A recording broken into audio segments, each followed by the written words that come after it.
You got to respect people who turned the lights on for you. Mace taught me how to rap, and Cam always made sure I was on every single album he had. There would be no Jim Jones if it wasn't for them guys. 1 hour later. And it's good to hear you give Mace his flowers. I ain't giving no flowers.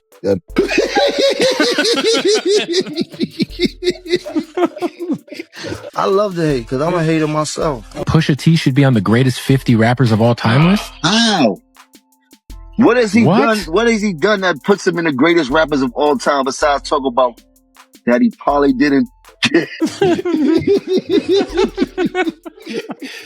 Oh man. Okay. It's what they want. Jim Jones just can't help himself. Every time it looks like he's cooling off, he finds a new way to crash out.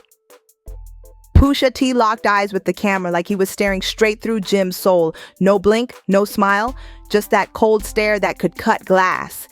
Then came that brutal line about running from the spirit of repossession right after the bank came for Jim's house. That wasn't just a diss, that was divine punishment wrapped in poetry. From the spirit of repossession, too much enamel covers your necklace. I buy bitches, you buy them sections. You buy watches, I buy collections. And Mace? Oh, Mace was eating this up like it was his favorite Netflix show.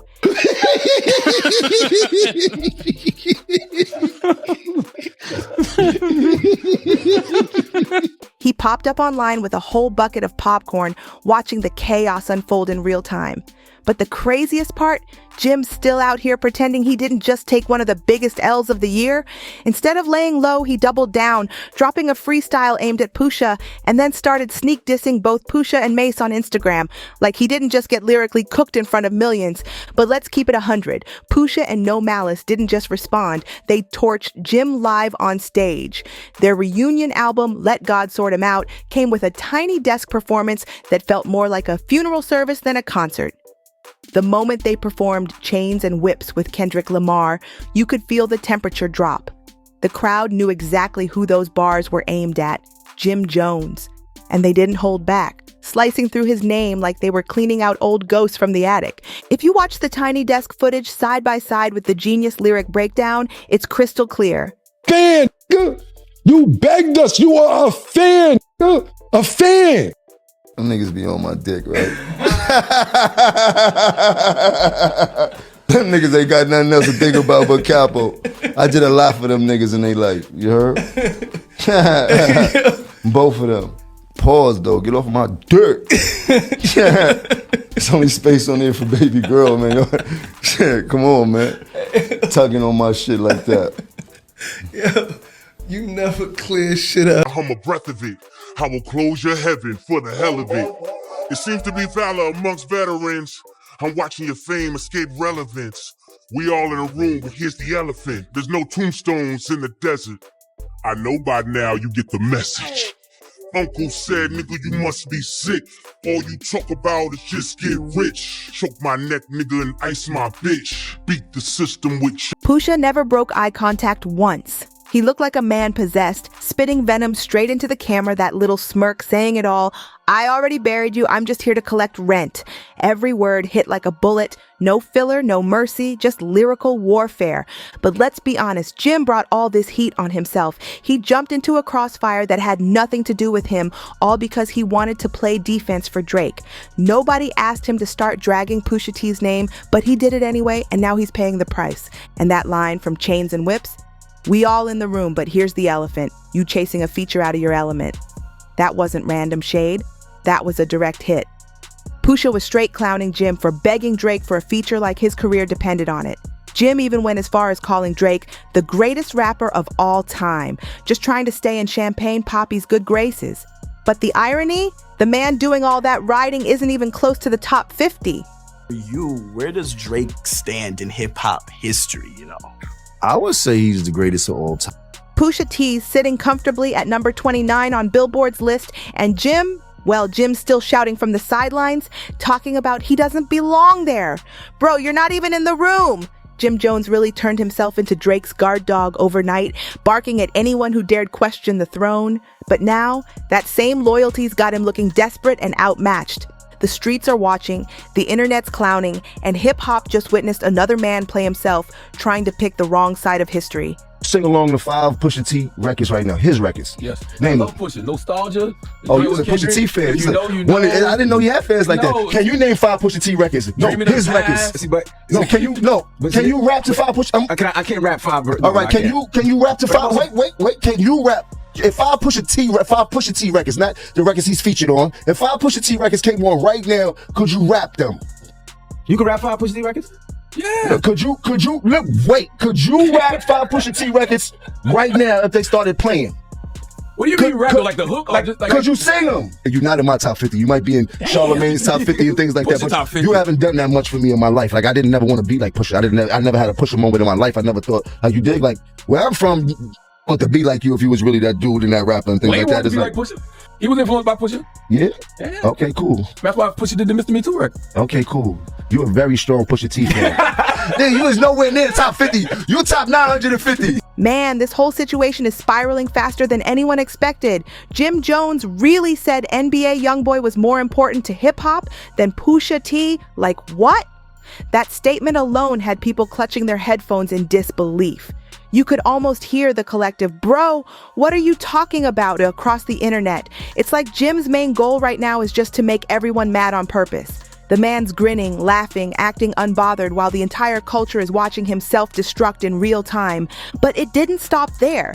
Jim took it even further when he doubled down on the Rap Caviar podcast. Instead of walking it back, he threw more shade, saying Pusha T never really did anything major for the culture. Pusha T should be on the greatest 50 rappers of all time list? Wow. What has he done? What has he done that puts him in the greatest rappers of all time besides talk about that he probably didn't what has he done? Nobody has dressed like him. Nobody wants to be like Pusha T. No, I don't remember nothing. And let's not be evil, but we don't talk about rap where that's popping the wanna be like. I don't know too many in this game that was leaning towards being like Pusha T. I don't know no records they play in the club or Pusha T. They don't play outside. NBA YoungBoy before Pusha T.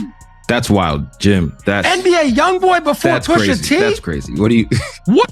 Nah, Jim just trying to get everybody mad. Pusha T around out here. You heard? Jim trying to get everybody mad. That's Jim's... look at him. Look at him laughing. But that's what I'm trying. That's how I feel about Pusha. That's wild coming from someone who grew up in the era when grindin' was an anthem. Like what? The Clipse shaped a whole generation of hustler rap, and Pusha's pen has been influencing hip-hop for decades. From Kanye's early hits to good music's golden era, this man's fingerprints are all over the game. But Jim acted like he's never heard a single bar from that history. Like the last 20 years just didn't happen. Then came the drama that made everything explode. When Clipse dropped that Chains and Whips track, it hit Jim right in the ego. The bar about chasing features out of your element clearly pierced through his pride because within hours, he fired back with a freestyle. But here's where it gets crazy. The freestyle wasn't even new. Turns out Jim had that track tucked away for 2 years. Shit was trash, we gon' let them get a do-over. They got you gas, you must think that you the new Hover. You're 4.0, I jumped in a new Rover. Your brother still jumping in bed and you tell him move over. These two roast don't know what to do in no way. Kanye gave you whiffs, but that's what they... See, when Clipse's track first leaked from that Louis Vuitton runway show, a snippet hit the internet, and Jim must have snatched that beat immediately. He recorded his response the very next day, even though nobody was dissing him at the time. It's like he was waiting in the shadows with preloaded smoke, just waiting for a reason to unload. Fast forward to now, after Clipse's Tiny Desk performance went viral and had the internet going nuts, Jim still refused to back off. He hit Instagram again, reposted that same old freestyle and captioned it, "I thought we addressed this already. He gonna need a bigger desk, cause that one was too tiny." Bro, what? The irony of bringing recycled bars to a fresh lyrical war is wild. And then came the punchline that made people cringe even harder. Jim tried to sound deep with, "This is surgical. I'm not a storyteller, I'm a life liver. And your brother's still a friend of me." Like, what does that even mean? Fans didn't buy a word of it. The comment section turned into a roast session instantly. One user wrote, "You got smoked so bad you re-uploaded a diss from last year." Who said, nigga, you must be sick. All you talk about is just getting rich. Choke my neck, nigga, and ice my bitch. Beat the system with chains and whips. Another fan dragged him saying, "He said no names and you out here bragging about enamel on your necklaces?" And then came the knockout comment that summed it all up. Jealousy turns into obsession. Give it up, man, you reaching, and Jim wanted smoke, but now he's surrounded by it. And it's looking like even his own fans are starting to jump ship. The internet's calling it one of the most unnecessary beefs of the decade, and honestly, they might be right. This isn't just random internet drama anymore. Real Harlem legends are jumping in now. Mase and Cam'ron have been having the time of their lives clowning Jim Jones.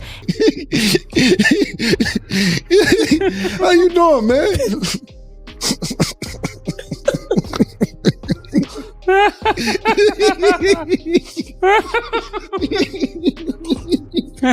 Yes, play too much, man. Oh, what's happening? Oh man, this is crazy, man.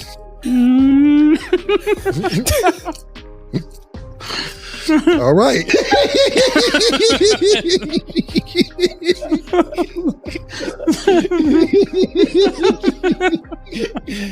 Oh man.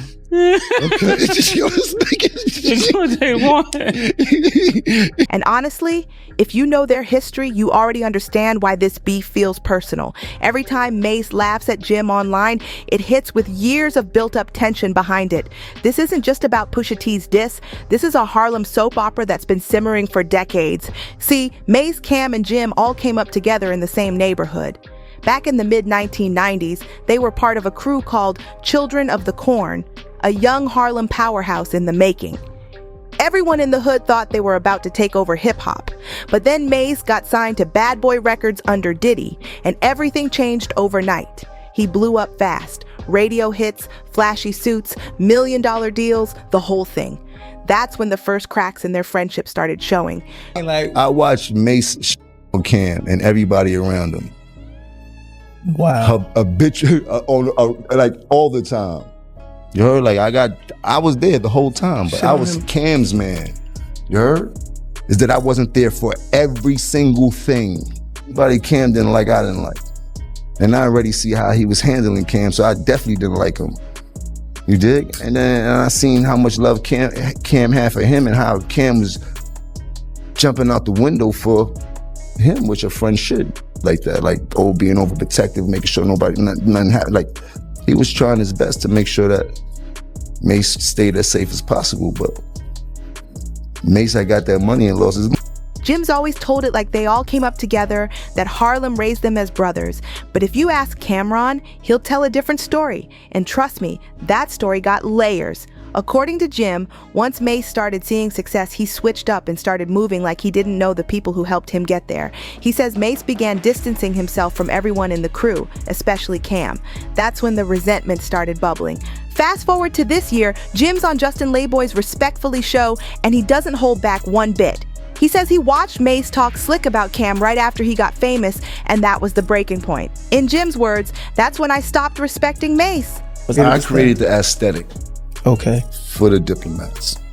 You heard? Dan and Cam's pink. You heard? Hit tell. Nah. All right. Sooner or later, he gonna have to tell it. Where he got the pink from. Period. You could hear the bitterness in his voice like those old wounds never really healed. Meanwhile, while Mase was out living that bad boy lifestyle, shiny suits, industry parties, big checks, Cam was still out in Harlem grinding, hustling, and keeping it real. And when Cam finally made his way into the spotlight, he didn't forget his people. He brought Jim along, and together they built the Diplomats, Dipset, one of the most iconic movements to ever come out of New York. The pink furs, the swagger, the sound, they defined an era. But Mase, he went through a whole identity flip. After falling out with Diddy, he left hip-hop completely, became a pastor, and started preaching like he'd given up the streets for good. People thought that was it. Mase was gone for good, choosing God over the game. But a few years later, like a ghost from the past, he came right back into rap, like none of that ever happened. And Jim, he wasn't buying it one bit. He saw Mase's transformation as pure opportunism. In his eyes, Mase was just playing both sides, talking about scripture on Sunday and chasing clout by Friday, jumping between the pulpit and the studio whenever it suited him. Jim once said Mase only shows up when the spotlight's bright and the internet's paying attention. And honestly, that's the exact kind of fake energy Jim can't stand. Now, seeing Mace and Cam teaming up to laugh at him online, that's salt in an old wound. It's like Harlem history coming full circle. And Jim's right back in the middle of the storm he helped create. He was your man, like on the side, like on the side, just he was not a rapper at all. Right. So when Ballin' took place, and I'm looking and I'm going, oh, he having a moment. That's the Lloyd Banks. It's Lloyd Banks thing. He wanted that. He was watching them be that, like Mace be that, and Cam be that, and looked at, and it was finally he had one. Mm-hmm. And I just looked, and I knew I just took the shot, Murder, to see, because I wasn't sure he was gonna go for it. Mm-hmm. But I was like, we like Jimmy better than you anyway, Cam. You gotta watch to see how he responds. And then you see like, oh shit, he really like that.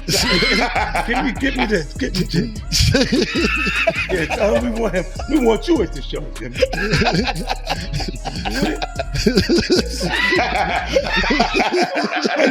Yo, but that was one of those things, I just threw it out. Yo. Now, let's not forget, Mace and Cameron had their own ugly fallout years ago. That beef used to be so tense, you couldn't mention one without the other rolling their eyes. But in 2022, the two Harlem icons shocked everyone by squashing their differences and launching their hit sports show, It Is What It Is. That reunion wasn't just about friendship, it was a cultural moment. But for Jim Jones, oh, that stung deep. You could tell it hit his pride because those were once his people. Suddenly, Mace and Cam were laughing together again without him in the picture, and Jim wasn't feeling that one bit. So what did Jim do? The same thing he always does when he feels left out. He started throwing shade. Out of nowhere, he began cracking jokes about Mace's looks, clowning his hairline, and even telling him to hit the gym. Super petty behavior. But Mace and Cam weren't about to let that slide. He go on a diet. He need to get his life together. He need to go to the doctor and get a physical. He looked terrible, bad body, back, nigga look big around the neck, waist look crazy. I'm body shaming this. You heard? He need to go get his shit together, get on the treadmill, do some push-ups, do something. You heard? Especially for playing with me. He go bad body. He look like when they be like big fat bad body, taco eating, stew. That's what he remind me of. Slap the popcorn out of me. Let me stop. These two are kings of the clapback, and they decided to get even in the pettiest, most savage way possible. They invited none other than 50 Cent, yes, that 50 Cent, Jim's old nemesis, onto their podcast. The tension was thick before the episode even started. Midway through, Cam turned to Maze and dropped the setup of the century. So tell me, why did Jim Jones pop up at one of 50's shows back in 2007? The timing was diabolical. Everyone in the studio knew that was during the peak of the Dipset versus G-Unit war. It was like Cam tossed an alley-oop right at 50, and of course 50 dunked it without hesitation. He laughed, cracked jokes, and spun the whole story like Jim had been begging for peace back in the day. The internet went wild after that episode dropped. Memes were flying, fans were calling Jim the Harlem Houdini, disappearing and reappearing whenever it's convenient. But Jim? He wasn't about to let his name get dragged without saying something. You are from the Bronx, bro. You are not from Harlem. Why do you keep thinking that you are from Harlem, bro? You are not from Harlem. I did not grow up with you, man. I did not grow up with you. Contrary to what you believe, I did not grow up with you. You are from the Bronx. Did your grandmother live? Did your grandmother live in Harlem? Yes. Did you come see her? Yes. Did I see you time to time? Yes. I did not grow up. During his next sit-down with Justin LeBoy, Jim went off. He called out both Cam and 50 directly, saying they disrespected him after everything he's done for Harlem. He claimed they owed him more respect, and a few favors too. But then he took it a step further. Jim started flexing, saying he was the reason Dipset blew up in the first place. According to him, he created the sound, the look, the movement. He even claimed that Cam's legendary pink fur coat, the one that made hip-hop history, was inspired by his style. Now that right there, that's where Cam lost all patience. On the very next podcast, Cam came loaded with receipts and a sharp tongue. He broke down Dipset history like a Harlem historian, step by step, and tore Jim's version apart. He accused Jim of rewriting the past, acting like he was there from the very start when, according to Cam, he wasn't even outside like that. Ace, myself, Big Al, even though Mace and Big Al on the same page, Bloodshed, my man Herb McGruff. We were super duper popping in the street prior to the internet. Everybody knew we was about to get a record deal. Everybody knew this, nigga. It wasn't no secret. Basically, you heard our freestyles. And you came up to me one day when I was chilling in front of the house. You said, and this word to my dead mother, yo, man, I heard the freestyles. Y'all killing it. Yo, you know my grandmother died. If y'all want to come by and just hang out, y'all could. Y'all more than welcome. You're like, all right, Jomo, thanks. It didn't really make sense at the time because we like, yo, man, where's Jomo inviting us to his house for? Even though he cool. But it didn't make sense to be going to Jomo's house. I never needed nowhere to stay. You act like, yeah, couch, you was a fan. You begged us, you are a fan. Come on. A fan. We didn't grow up with you. I am from 140th. Cam said, Jim wasn't really from Harlem the way we were from Harlem.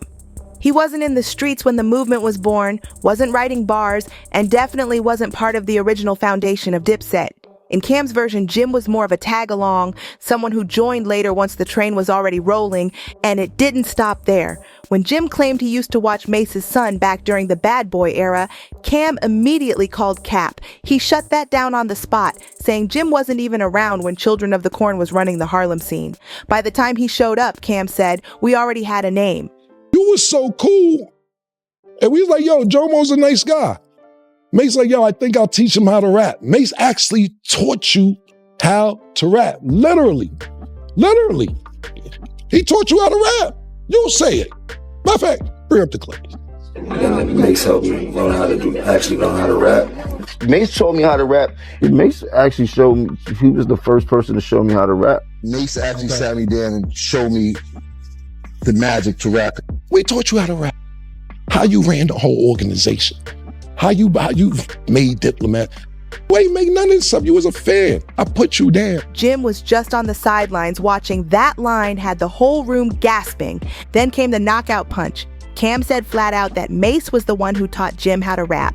And just to make sure no one could deny it, Cam pulled up actual clips of Jim admitting it himself. The air in the studio got heavy. You could feel the secondhand embarrassment through the screen. But the cherry on top?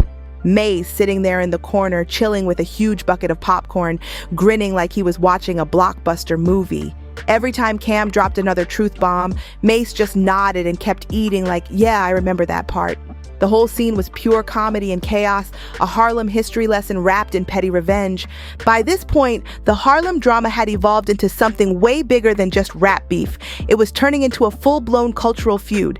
Everyone had receipts, everyone had something to say, and nobody was backing down.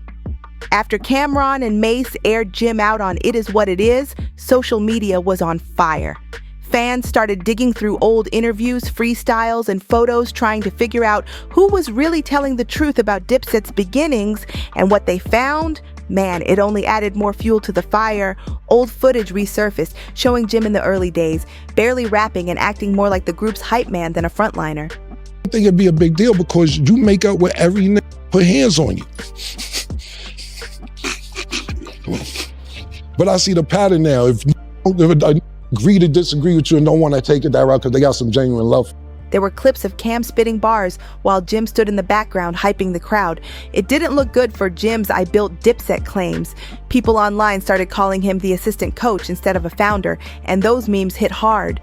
But while the internet was clowning, Jim doubled down once again, because if there's one thing Jim Jones knows how to do, it's refuse to stay quiet.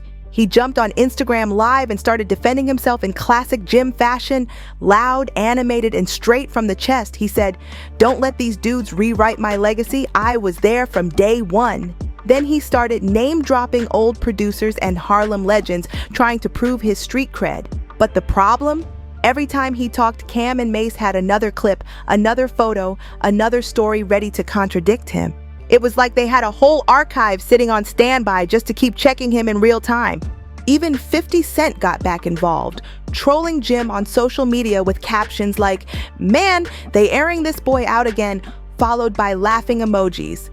Yo, I wish this was here, and I wish we had some hats, because this Jimmy is capping like that. We did. Talking about he got a greater catalog than Nas. So we got the clip coming? Yo, hey, yo, Nick, pull the clip up, bro. But they forget I got a hell of a catalog. Me, Jim Jones, myself. Gold records, platinum records, gold albums, platinum albums. You know, me, Jim Jones. Pull up Nas Billboard entries and pull up my Billboard entry. Yo, this is wildin' right now, bro. Yo, Jimmy, you got 4 songs. And you was a feature on Certified Gangsters. You got 4 songs. You've been rapping for, what, 20 years? If you call it that. Hey, all this money that you've been getting, you couldn't like figure out how to straighten your legs up? Like, bro, like what? He needs a BBL leg. A BBL leg. I need one too. But I do think Jimmy's great. Nas level. ¿Y qué? ¿A qué quiere hablar con él? That was not a top 50 verse. Not at all. He was traveling. He just came back last night. Still not in my top 50. Niggas ain't selling they ain't getting money like me. They ain't sitting in that coupe like me. She like GM, you gotta be rich. You see me in the club, then it gotta be lit. Rose Red, Bird Gang. 50 lives for this kind of drama, and seeing his old rival getting dragged was pure entertainment for him.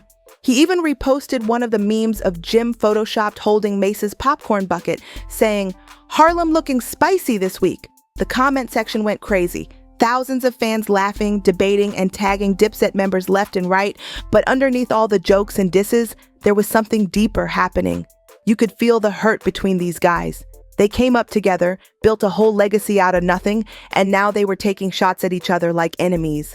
Harlem wasn't just watching, they were divided. Some people were riding for Jim, saying he held Dipset down through the toughest years, while others sided with Cam and Mace, saying Jim was rewriting history for clout. What started as playful podcast banter had turned into an all-out Harlem war of words, and nobody was sure how far it was going to go next. As the tension kept building, things started spilling out beyond interviews and podcasts. This beef was now living across every corner of hip-hop media. Reporters, bloggers, and fans were dissecting every post and every lyric looking for hidden jabs. You could feel the energy shift, like Harlem itself was split right down the middle. Even old Dipset affiliates started choosing sides, some backing Cam and Maze for keeping it real Harlem, while others defended Jim for holding down the brand all these years. But Jim wasn't about to let the narrative slip away without swinging back. He started teasing a new project on Instagram, hinting that he might address everything in music. That instantly had people thinking another diss record was coming. You saying Jim Jones has more hits than Nas? I'm from New Jersey. We grew up on ballin'. That's one. We did not grow up on one mic. Pop Champagne, Summer in Miami. That's a classic. If I Rule the World. How's that comparable to those songs you just said? I'm 22. Every Nas song that my man's MJ played, we said we heard that from what, Dub? 2K. 2K. Those songs are in the video game. Okay. I have never in my life said at a party, yo, throwing that Nas right now. If you did top 3 influential people regarding dressing, swag, Jim Jones is top 3. But Nas influenced Jim Jones. Cap, Chrome Hearts and the BB Simons belts and all that. Jim Jones is like top 3. So where you put Max B? Nobody was wearing Ed Hardy. Nobody was wearing True Religion. Nobody was wearing Chrome Hearts. All that was white biker stuff. He brought that into the culture. Niggas ain't selling they ain't getting money like me. They ain't sitting in that coupe like me. She like GM, you gotta be rich. You see me in the club, then it gotta be lit. Rose Red, Bird Gang. He posted a cryptic caption saying, "Since everybody got amnesia, I'ma make them remember who I am." Fans flooded his comments begging for him to drop it, but insiders claimed Jim was still trying to figure out the right way to fire back without giving Cam and Mace more ammo. Meanwhile, Cam and Mace were milking every second of the spotlight. On their next podcast episode, they barely even said Jim's name, but the smirks, the jokes, and the sly comments said enough. Cam joked, "Everybody want to be the boss till the paperwork comes out," while Mace laughed so hard he had to walk off camera. The chemistry between them had the internet hooked, and clips from that episode went viral within hours. At the same time, whispers started floating that Jim had reached out privately to try and talk things out with Cam behind the scenes, but Cam wasn't budging. He reportedly told mutual friends that if Jim wanted to clear his name, he should do it on the mic. That only fueled speculation that another round of diss tracks might be brewing. Harlem versus Harlem, one more time. And the streets? They're watching it all unfold like it's primetime TV. Every post, every line, every interview feels like another chess move. At this point, the question isn't who's telling the truth, it's who's gonna strike next. The longer this feud dragged on, the more unpredictable it got. Every time fans thought things might finally cool off, somebody would drop another jab, another video, or another exclusive behind-the-scenes story to stir it all back up. It wasn't just about rap anymore. This had turned into a pride battle, a Harlem heavyweight match where every move was about ego, legacy, and street respect. Right when it seemed like Jim might finally chill out, he surprised everyone by popping out at a high-end event in New York, rocking a custom pink fur coat. Yep, that color, the same one Cameron made iconic back in the early 2000s. Cameras flashed instantly, fans started connecting dots, and before the night was even over, social media was calling it a troll fit. Some said it was a direct shot at Cam. Others thought it was Jim reclaiming the look as his own. Either way, the message was loud. Jim wasn't done proving a point. Mace and Cameron wasted no time reacting either. On the next episode of It Is What It Is, they cracked jokes the entire time. Mace said, "Man, it's crazy how some people find inspiration years later," while Cam laughed and added, "Harlem must be having a throwback sale." The audience loved it. Clipse went viral again within minutes. Fans flooded the comments calling it petty comedy gold. But under the laughs, there was still tension. A few insiders close to both camps started hinting that this thing might not stay online much longer. They said mutual friends had been trying to get them to meet up privately, but nobody wanted to be the first to reach out. Everyone had too much pride, too much history, and now too much attention. Then came the whispers that Jim had been spotted in the studio more often than usual, staying late nights with top producers. Word was he had a new sound cooking, something aggressive, something personal. People close to the sessions claimed he wasn't just rapping, he was venting.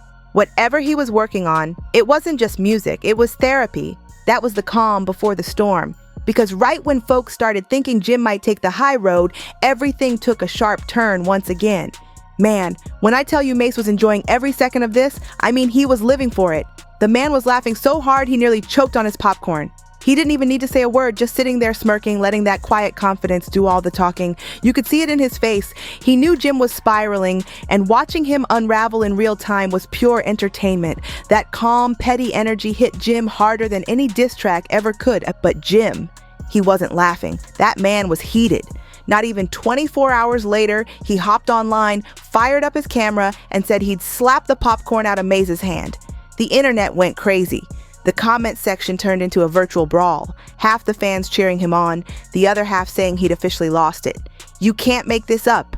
The drama just refuses to die down. And at this point, it's like everyone's addicted to watching the chaos unfold. And just when it looked like things might cool off, here comes another twist. Word on the street is Jim's been in the studio locking in with Drake for his upcoming project, Iceman.